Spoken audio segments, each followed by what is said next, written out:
Welcome back to The Best Years. We've all heard people say life is what you make it, but how many people really live their lives to the fullest? With us today is author, speaker, and teacher Maria Robinson, who not only has found a way to live her dreams, she's helped others to do the same. Welcome to The Best Years. Thank you.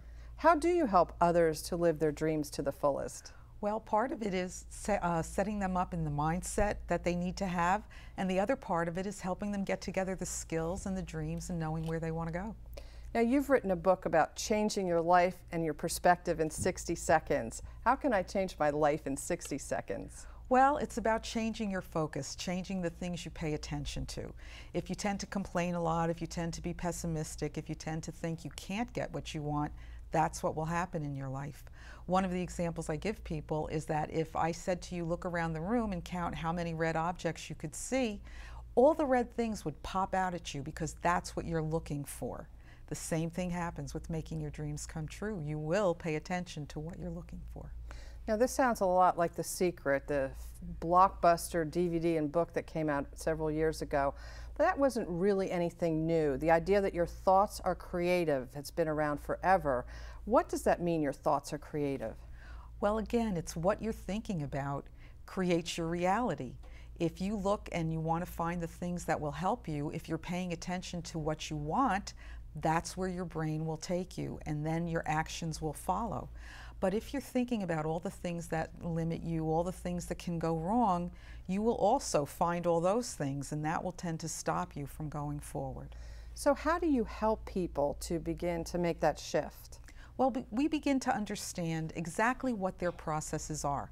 Sometimes we have to go back to their childhood, to a time when they felt successful, and then we build on that.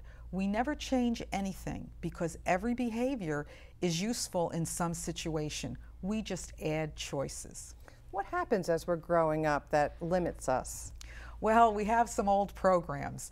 The example I give is that we teach little children that hot stoves are dangerous. And if you never had another experience, you'd be like me. I tell my husband, I can't cook, hot stoves are dangerous.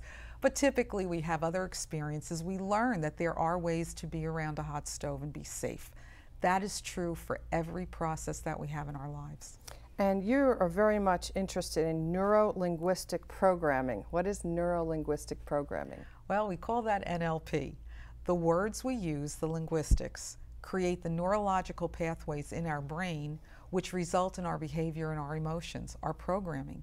So we literally look at what is our programming. If as a child you were told you weren't smart enough all the time, and you believed it and it became part of your programming, you'll respond to challenges with that programming. So is there science now that shows this? There is science, there's quantum mechanics, quantum physics. They are proving that our thoughts literally create and manifest our lives.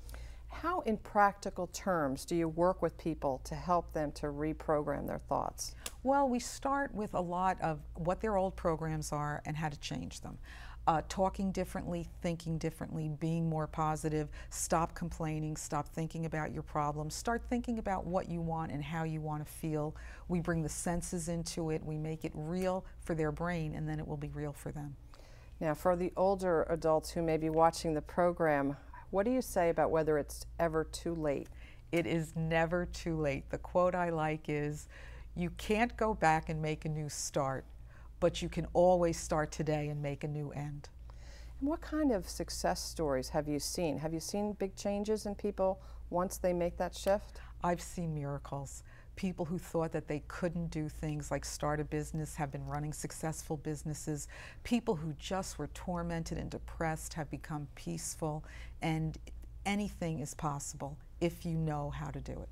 And you're quite passionate about getting this message out. Yeah.